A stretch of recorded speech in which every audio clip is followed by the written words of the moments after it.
Daripada situ saya rasa memang bertambah keyakinan saya yang produk ni memang dipasarkan, boleh dikongsikan dengan orang lain dan boleh memberi manfaat pada saya, bukan sekadar manfaat kepada pengguna, malah manfaat kepada yang memerlukan pendapatan sampingan.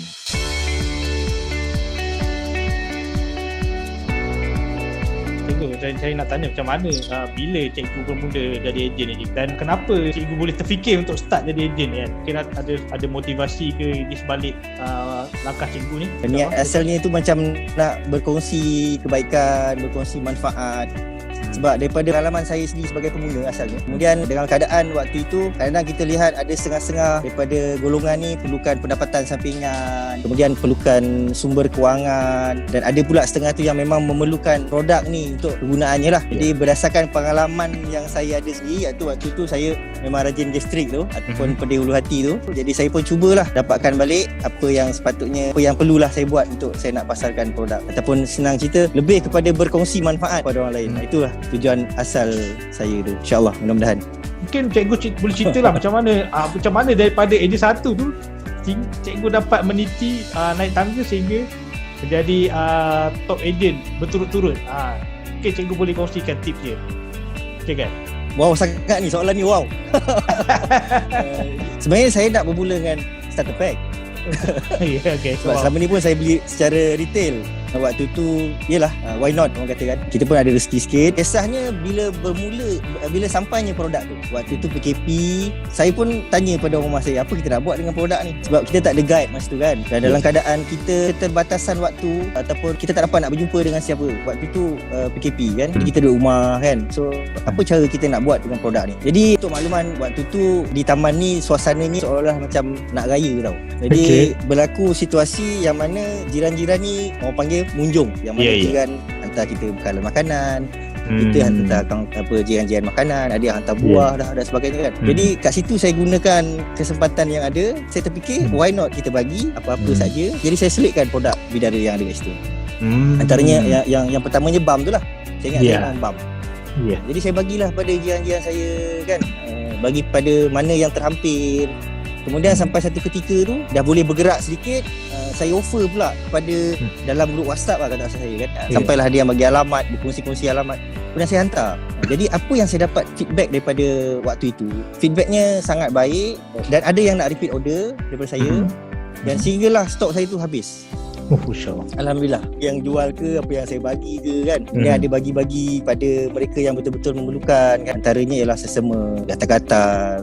Jadi saya cuba berkongsi kat situ. Kemudian hingga nak dipendekkan cerita, saya rasa saya yakin pada situlah saya repeat yang kedua tu, ejen 3 insyaAllah. Cerita dia memang kalau fikirkan balik, yelah benda tu secara tak langsung walaupun niat asalnya kita sekadar nak beri dan sebagainya lah. Mudah-mudahan cikgu boleh cerita macam mana cikgu boleh membentuk tim daripada mereka yang berminat ni, insyaAllah.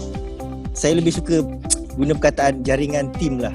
Saya tak ada tim yang betul-betul bagaimana nak buat marketing, bagaimana nak buat masarkan, saya tak ada. Jadi apa yang saya buat ialah saya berkongsi macam tadi tu. Ada yang masuk hospital, anak dia saya postkan balm. So itu antara proses yang saya rasa macam tak sengaja, bagi lorong dan sebagainya. Jadi saya dapat perkenalkan produk ni dan mereka pun support. Kemudian saya bila tengok keadaan tu dah bertambah baik kan, rakan-rakan sekeliling pun dah mula yakin kan, maknanya bagi keyakinan yang dekat-dekat ni pun dah mula datang kat kita, macam mana yang kau jual, apa yang kau jual dan sebagainya. Jadi kita terangkan secara tak langsung, mereka jadi tim lah. Daripada situ saya rasa memang bertambah keyakinan saya yang produk ni memang dipasarkan, boleh dikongsikan dengan orang lain dan boleh memberi manfaat pada saya, bukan sekadar manfaat kepada pengguna, malah manfaat kepada yang memerlukan pendapatan sampingan.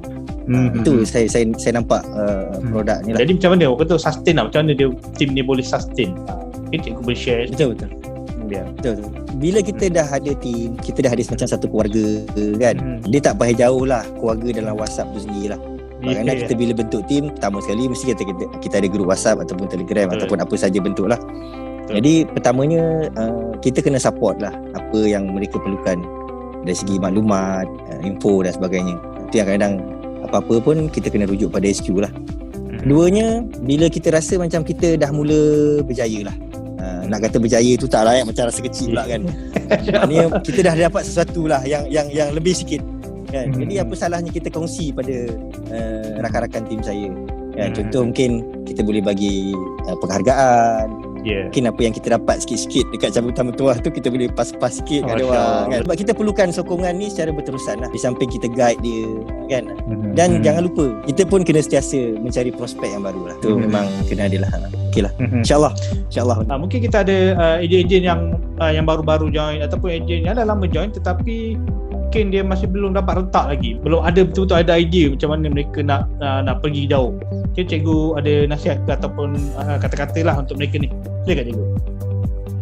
Okay, saya rasa motivasi yang pertama sekali membuatkan saya rasa lebih bersemangat, sentiasa bersemangat ialah, pertamanya yang saya nampak ialah produk itu sendiri. Contohnya produk Bang Bidara lah, yang mana saya pernah dengar ada satu ejen kongsikan pengalaman mereka. Produk ni boleh dikatakan hampir zero rejection.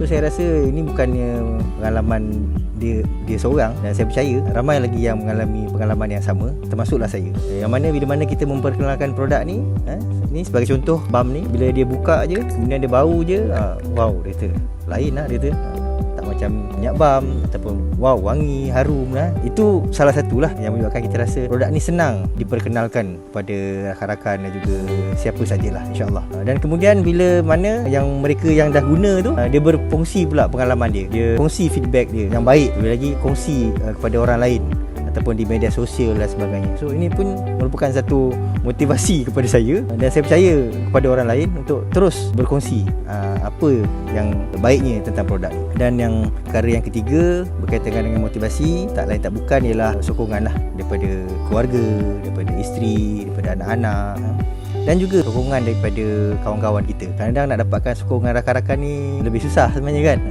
Tapi bila mereka menyokong produk kita dan membantu kita menyebarkan manfaat, saya rasa itu satu motivasi yang cukup tinggi bagi saya, insyaAllah, mudah-mudahan.